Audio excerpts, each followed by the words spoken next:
Hello प्यारे बच्चों, कैसे हैं आप लोग। उम्मीद करते हैं कि बहुत अच्छे से होंगे और अपने पढ़ाई को एकदम बेहतरीन तरीका से कर रहे होंगे।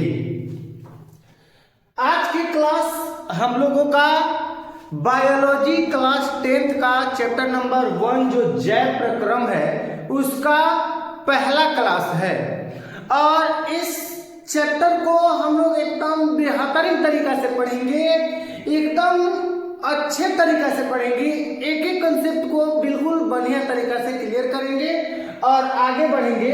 तो आप लोग अच्छे तरीका से समझिएगा। जैव प्रक्रम जो चैप्टर है इसको हम लोग बिल्कुल एकदम अच्छे तरीका से समझने का प्रयास करेंगे और एक एक कंसेप्ट को क्लियर करेंगे।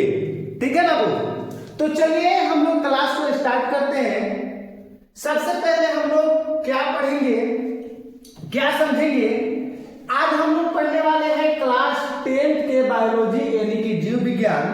ठीक है, यानी कि सबसे पहले हम लोग समझेंगे जीव विज्ञान कहते हैं किसको, यानी कि जीव विज्ञान हम लोग किसको कहते हैं, जीव विज्ञान किसे कहते हैं। ठीक है, तो देखिए ध्यान दीजिए। जीव विज्ञान विज्ञान की वह शाखा है जिसमें समस्त जीवधारियों का अध्ययन किया जाता है। बबुआ, जीव विज्ञान विज्ञान की वह शाखा है जिसमें समस्त जीवधारियों के बारे में हम लोग क्या करते हैं, अध्ययन करते हैं। जीव विज्ञान जो है विज्ञान की एक ऐसी शाखा है जिसके अंतर्गत हम लोग समस्त जीवधारियों के बारे में अध्ययन करते हैं। ठीक है, जीव विज्ञान कहलाता है। क्या कहलाता है बाबू? जीव विज्ञान कहलाता है। ठीक है, एक चीज आप लोगों को ध्यान में रखना है। क्या ध्यान में रखना है, जरा ध्यान से देखिए। जीव विज्ञान अथवा जंतु विज्ञान का जनक अरस्तु को कहा जाता है। जीव विज्ञान अथवा जंतु विज्ञान के जनक अरस्तु को कहा जाता है। जीव विज्ञान अथवा जंतु विज्ञान के जनक हम लोग किनको कहते हैं, अरस्तु को कहते हैं। आप लोग याद रखिएगा। ठीक है, अब देखिए आप लोगों को एग्जाम में पूछा जाता है, आप लोगों को परीक्षा में यहाँ से प्रश्न पूछ दिया जाता है कि नहीं। बायोलॉजी शब्द का पहला प्रयोग फ्रांस के वैज्ञानिक लैमार्क ने 1801 में किया था।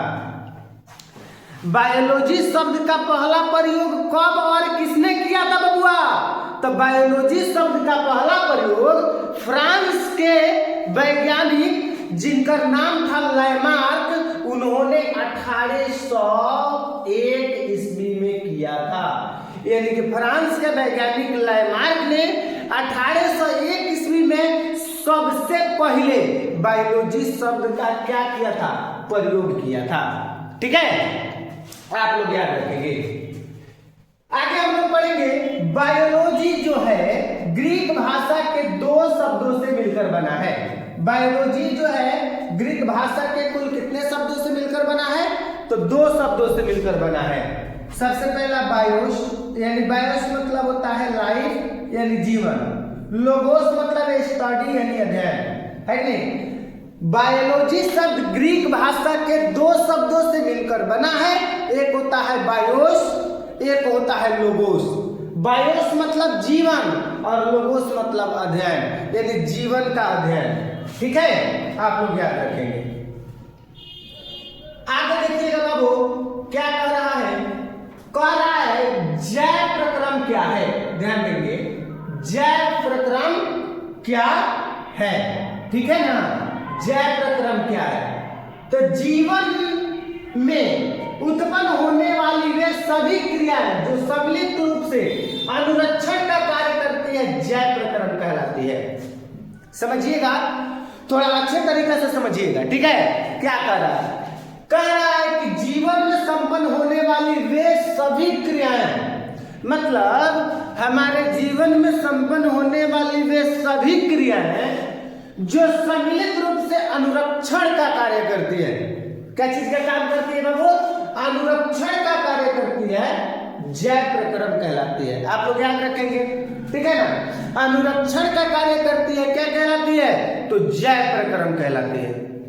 अब हम बात करेंगे एक और प्रश्न के बारे में। हम लोग बात करेंगे कि सजीवों के प्रमुख आप लोगों के परीक्षा में पूछ दिया जाएगा बबुआ, पूछा जाएगा कि क्या पूछा जाएगा, सजीवों के प्रमुख लक्षण को, क्या चीज को, प्रमुख लक्षण को लिखें। प्रमुख लक्षण को क्या करना है बबुआ, लिखना है। तो आप लोग क्या करेंगे, सजीवों के प्रमुख लक्षण को लिखना है। तो आप लोग देखिए सजीवों के प्रमुख लक्षण निम्नलिखित है। क्या क्या है सजीव के प्रमुख लक्षण, तो देखिए क्या क्या है, भोजन ग्रहण करना। जो सजीव होते हैं, हम लोग सजीव हैं, तो क्या सजीव का लक्षण भोजन ग्रहण करना है कि नहीं है। जो सजीव है उनका लक्षण भोजन ग्रहण करना है और सांस लेना भी है। क्या है, सांस लेना है, उत्सर्जन करना है। उत्सर्जन करना कहने का मतलब क्या होता है, मतलब कि शरीर से अपशिष्ट पदार्थ को बाहर निकालना, मल मूत्र, है कि नहीं, है कि नहीं, उत्सर्जन करना, ठीक है, वृद्धि करना और गति करना, ये सब सजीवों का प्रमुख लक्षण है। ठीक है, चलिए आगे बढ़ने का प्रयास करते हैं, ध्यान दीजिएगा। देखिए क्या कह रहा है, पोषण किसे कहते हैं, मतलब पोषण किसको कहते हैं, पोषण किसे कहते हैं, आप लोग फटाफट से बताइएगा कि पोषण किसे कहते हैं। ठीक है, देखिए वह जैव प्रक्रम, मतलब वह जीव के द्वारा प्रक्रम जिसके अंतर्गत पोषक तत्व को ग्रहण करके उसका उपयोग करते हैं, उसे ही पोषण कहते हैं। मतलब हम लोग भोजन ग्रहण करके, मतलब हम भोजन ग्रहण करके और उससे हम लोग पोषक तत्व ग्रहण किए हैं, भोजन से पोषक तत्व एनर्जी ग्रहण करके और उसका उपयोग हम तुम लोगों को पढ़ाने में कर रहे हैं। समझिए थोड़ा सा, वह जैव प्रक्रम जिसके अंतर्गत जीव पोषक तत्व को ग्रहण करके उसका उपयोग करते हैं, हम उपयोग कर रहे हैं ना, पोषक तत्व का उपयोग कर रहे हैं ना, आप लोगों को पढ़ाने में उपयोग करते हैं, उसे ही हम लोग क्या कहते हैं, पोषण कहते हैं। ठीक है ना, चलिए पोषक तत्व किसे कहते हैं, पोषक तत्व वैसा तत्व को कहा जाता है, पोषक तत्व वैसा तत्व को कहा जाता है जिसमें जीवों को ऊर्जा मिलती है और शरीर की जरूरतें पूरा होती है। बिल्कुल सही बात है। पोषक तत्व किसे कहते हैं, तो पोषक तत्व हम लोग वैसा तत्व को कहते हैं जिससे जीवों को क्या होती है, ऊर्जा मिलती है। पोषक तत्व खाने से हम लोगों को ऊर्जा मिलती है और शरीर की जो कटे फटे फूटे जो हिस्से होते हैं उसका मरम्मत होता है, वो मतलब खत्म हो जाते हैं। मतलब पोषक तत्व से ही हम लोगों को ऊर्जा मिलती है और शरीर की जो अन्य आवश्यकता है वो भी पूरा होता है। क्या चीज से पूरा होता है बाबू, पोषक तत्व से पूरा होता है। ठीक है ना, चलिए आगे देखिएगा ध्यान से, पोषण के प्रकार ध्यान दीजिएगा। पोषण दो प्रकार के होते हैं, स्वपोषण पर पोषण। स्व माने क्या होता है, स्व माने खुद, खुद है कि नहीं, पर माने मान लीजिए पर माने दूसरा, पर माने दूसरा, स्व माने खुद, पर माने दूसरा। आप लोग इतना समझ लीजिएगा, स्व माने खुद और पर माने दूसरा। यानी पोषण के प्रकार, तब पोषण के दो प्रकार होते हैं, कौन कौन, स्वपोषण और पर पोषण। ठीक है ना, ध्यान दीजिएगा। स्वपोषण किसे कहते हैं, स्वपोषण पोषण की वह विधि है जिसमें जीव भोजन के लिए, स्वपोषण पोषण की वह विधि है जिसमें जीव भोजन के लिए किसी दूसरे जीव पर निर्भर नहीं रहता हो। स्वपोषण पोषण की वह विधि है जिसमें जीव भोजन के लिए किसी दूसरे जीव पर निर्भर नहीं रहता हो, उसे ही हम लोग स्वपोषण कहते हैं, उसे हम लोग स्वपोषण कहते हैं। जैसे हरे पेड़ पौधे अपने भोजन के लिए किसी दूसरे जीव पर निर्भर नहीं रहते हैं, तो हम लोग हरे पेड़ पौधे को स्वपोषी कहेंगे कि जो हरे पेड़ पौधे जो है वो स्वपोषी है। क्यों स्वपोषी है? क्योंकि अपना भोजन के लिए हरे पेड़ पौधे किसी दूसरे पर निर्भर नहीं है, इसीलिए वे क्या है? स्वपोषी है। समझ में आ रहा है ना? चलिए आगे बढ़ने का हम लोग प्रयास करेंगे और देखने का। अब हम लोग बात करेंगे परपोषण किसे कहते हैं। ध्यान दीजिएगा, परपोषण पोषण की वह विधि है, मतलब परपोषण पोषण की वह विधि है जिसमें जीव भोजन के लिए, अपना भोजन के लिए किसी दूसरे पर निर्भर रहते हैं, है कि नहीं? किसी दूसरे पर निर्भर रहता हो उसे हम लोग परपोषण कहते हैं। परपोषण पोषण की वह विधि है जिसमें जीव अपने पोषण के लिए किसी दूसरे जीव पर क्या निर्भर रहता हो, किसी दूसरे जीव पर क्या करता हो? निर्भर रहता हो, उसे ही हम लोग क्या कहते हैं? परपोषण कहते हैं। जैसे में मानव, जो मानव है, जो मानव अपना पोषण के लिए पेड़ पौधा पर निर्भर रहता है। किस पे निर्भर रहता है बाबू? पेड़ पौधा पर, पेड़ पौधा पर निर्भर रहता है। तो मानव क्या हो जाएगा? परपोषी हो जाएगा, यानी परपोषी हो जाएगा। ठीक है। जानवर भी अपने भोजन के लिए दूसरे पर निर्भर रहते हैं, पेड़ पौधे पर निर्भर रहते हैं, तो अभी परपोषण है। कीड़े मकोड़े ये भी अपने पोषण के लिए किसी अन्य पर निर्भर रहते हैं, तो ये परपोषी है। ठीक है। लेकिन अगर हम लोग पेड़ पौधे की अगर बात करें, पेड़ पौधे की अगर बात करें तो पेड़ पौधे जो है वो स्वपोषी है। क्या है बाबू? स्वपोषी है। क्यों? क्योंकि ये अपने भोजन के लिए किसी दूसरे पर निर्भर नहीं रहते हैं। ठीक है। चलिए आगे हम लोग बढ़ने का प्रयास करेंगे। परपोषण के प्रकार। ठीक है। प्रकृति के आधार पर परपोषण कितने प्रकार के होते हैं? परपोषण प्रकृति के आधार पर परपोषण कितने प्रकार के होते हैं? तो प्रकृति के आधार पर परपोषण है नहीं, प्रकृति के आधार पर परपोषण को 3 भागों में बांटा गया है।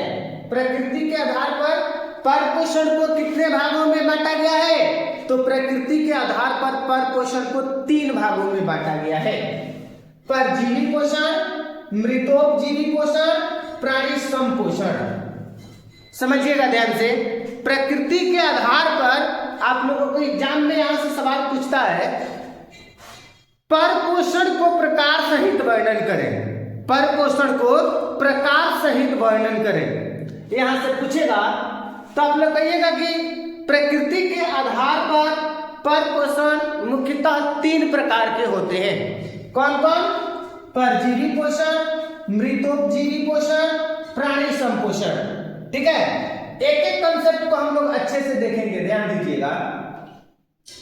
सबसे पहले नंबर परजीवी पोषण। देखिए, 2 जीवों के बीच परस्पर वैसा संबंध, 2 जीवों के बीच परस्पर वैसा संबंध जिसमें एक जीव को लाभ होता हो और दूसरे जीव को हानि होता हो, है कि नहीं? परजीवी पोषण कहलाता है। जैसे में जोक और मानव। आप लोग जोक देखे हैं? जोक, जोक, जोक और मानव। जैसे मान लीजिए, यानी जोक जो है मानव की त्वचा पर ऊपर पकड़ लेगा तो यहां से ब्लड को चूसेगा, तो जोक जो है, जोक को तो लाभ हो रहा है लेकिन मानव को क्या हो रहा है? हानि हो रहा है। भैंस और जोक, बिल्कुल यहाँ पे भैंस और जोक, भैंस को हानि हो रहा है लेकिन जोक को क्या हो रहा है? लाभ हो रहा है। समझे? मानव के सिर यानी बालों में रहने वाला जू, जो मानव के सिर है यानी जो बाल है, इसमें रहने वाला जू यानी, है कि नहीं, भील जिसको बोलते हैं, है कि ना, उसको जू को तो लाभ हो रहा है लेकिन मानव को क्या हो रहा है? हानि हो रहा है। ठीक है ना। ये सब परजीवी है। क्या है? परजीवी है। आप लोग याद रखेंगे। चलिए आगे बता दीजिएगा। देखिएगा, परजीवी मुख्यतः दो प्रकार के होते हैं। परजीवी मुख्य रूप से कितने प्रकार के होते हैं बाबू? तो परजीवी मुख्यतः दो प्रकार के होते हैं, ठीक है ना। परजीवी मुख्यतः दो प्रकार के होते हैं, एक होता है बाह्य परजीवी और एक होता है अंतः परजीवी। देखिए, बाह्य परजीवी क्या होता है? परजीवी का वह रूप जिसमें जीव किसी दूसरे जीव के बाहरी भाग से पोषण प्राप्त करता है। मतलब परजीवी का वह रूप जिसमें जीव किसी दूसरे जीव के बाहरी रूप से, किसी दूसरे जीव के बाहरी रूप से, है कि ना, बाहरी रूप से, जैसे भैंस के शरीर के ऊपर जाके जोक लग गया और वो जो जोक है वो भैंस के शरीर के बाहरी रूप से अपना पोषण को प्राप्त कर रहा है। भैंस के शरीर के बाहरी रूप से जोक अपने क्या कर रहा है? पोषण प्राप्त कर रहा है, तो बाह्य परजीवी हो गया। परजीवी का वह रूप जिसमें जीव किसी दूसरे जीव के बाहरी भाग से पोषण प्राप्त करता है, बाह्य परजीवी कहलाता है, ठीक है। जैसे में जू, मक्खी, जू मतलब भील, मक्खी, मच्छर, खटमल इत्यादि, ये जो सब है ये सब बाह्य परजीवी है, यानी कि ये किसी न किसी जीव के शरीर के बाहर भाग से अपना पोषण प्राप्त करते हैं, ठीक है। अब हम बात करेंगे अंतः परजीवी। क्या बात करेंगे? अंतः परजीवी, ठीक है। चलिए, अंतः परजीवी ध्यान दीजिएगा। अंतः परजीवी, परजीवी का वह रूप जिसमें जीव किसी दूसरे जीव के शरीर के अंदर से पोषण प्राप्त करता है। मतलब कि परजीवी का वह रूप जिसमें जीव किसी दूसरे जीव के शरीर के अंदर से, परजीवी का वह रूप जिसमें जीव किसी दूसरे जीव के शरीर के अंदर से पोषण प्राप्त करता है, अंतः परजीवी कहलाता है। मतलब कि वैसा जीव जो कौनो दूसरा जीव के शरीर के अंदर से आपन पोषण प्राप्त करे, न समझा? वैसा जीव जो किसी दूसरे जीव के शरीर के अंदर से अपना पोषण प्राप्त करे, अंतः परजीवी कहलाएगा। अब बहरिया से करी तब बाह्य परजीवी, ठीक है। जैसे में फीता कृमि, गोल कृमि, हुकवर्म, ये सब जीव के शरीर के अंदर उपस्थित रहते हैं और अंदर से ही अपने पोषण को प्राप्त करते हैं, ठीक है। चलिए आगे देखिएगा, मृतोपजीवी के बारे में अगर हम बात करें तो पोषण का वह रूप जिसमें जीव अपना पोषण सड़े गले जीव जंतुओं से प्राप्त करता है। मतलब कि पोषण का वह रूप जिसमें जीव अपना पोषण सड़े गले जीव जंतुओं से प्राप्त करता है, मृतोपजीवी कहलाता है। क्या कहलाता है? मृतोपजीवी कहलाता है। मतलब कि पोषण का वह रूप जिसमें जीव अपना पोषण, मतलब कि बबुआ अपना भोजन सड़े गले जीव जंतुओं से प्राप्त करता है, मृतोपजीवी कहलाता है। तो सड़े गले से कौन कौन प्राप्त करता है? कवक अपन भोजन सड़े गले से प्राप्त करता है, जीवाणु अपना भोजन सड़े गले से प्राप्त करता है, विषाणु भी और प्रोटोजुआ भी, ये सब मृतोपजीवी का उदाहरण है। काहे मृतोपजीवी का उदाहरण है बबुआ? काहे कि सब अपन भोजन सड़े गले मरे हुए जीव जंतु से प्राप्त कर रहे हैं। समझ में आ रहा है ना? चलिए आगे बढ़ते हैं। प्राणी संपोषी, प्राणी संपोषी पोषण का वह रूप जिसमें जीव अपना भोजन ठोस या तरल पदार्थ के रूप में, कैसा कैसा? ठोस, ठोस या तरल। ठोस मतलब का, तरल मतलब का। देखिए एक ठोस है, ठोस है मतलब नहीं दब रहा है, ठोस रूप में है, माने हाथ में पकड़े हैं तो बुझा रहा है कि कुछ पकड़े हैं, यानी ठोस रूप में है। और तरल मतलब गीला, मतलब भीजल, है ना। पोषण का वह रूप जिसमें जीव अपना पोषण, मतलब तरल पदार्थ के रूप में प्राप्त करता है, जिसे हम लोग प्राणी समपोषी कहते हैं। जिसे हम लोग क्या कहते हैं? प्राणी समपोषी कहते हैं। ठीक है ना बाबू, प्राणी समपोषी कहा जाता है। जैसे में मानव, हम लोग अपना भोजन ठोस रूप में प्राप्त करते हैं, ठोस रूप में करते हैं ना, मुंह में रोटी रखते हैं, चावल रखते हैं, सब्जी रखते हैं, तो लगता है ना कि कुछ है, ठोस रूप में महसूस होता है ना। तो हम लोग अपना भोजन ठोस रूप में प्राप्त करते हैं और गीला पानी तरल रूप में, भीगा हुआ रूप में भी प्राप्त करते हैं।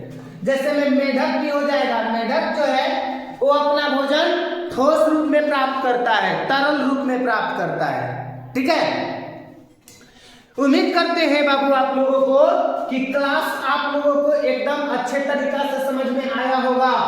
ठीक है, उम्मीद करते हैं कि आप लोगों को क्लास अच्छे तरीका से समझ में आया होगा। अगर क्लास अच्छे तरीका से समझ में आया है तो आप लोग क्लास को लाइक कीजिए और चैनल को सब्सक्राइब कीजिए और अपने दोस्तों के पास में ज्यादा से ज्यादा शेयर कीजिए। और इस चैनल पे अब आप लोगों को एकदम बेहतरीन तरीका से science, SST, math, Hindi, Sanskrit सभी विषयों की तैयारी यहाँ पे एकदम बिल्कुल बढ़िया तरीका से अब लगातार कराई जाएगी। ठीक है, मिलते हैं अगले क्लास में, तब तक सभी प्यारे बच्चों को नमस्कार, जय हिंद।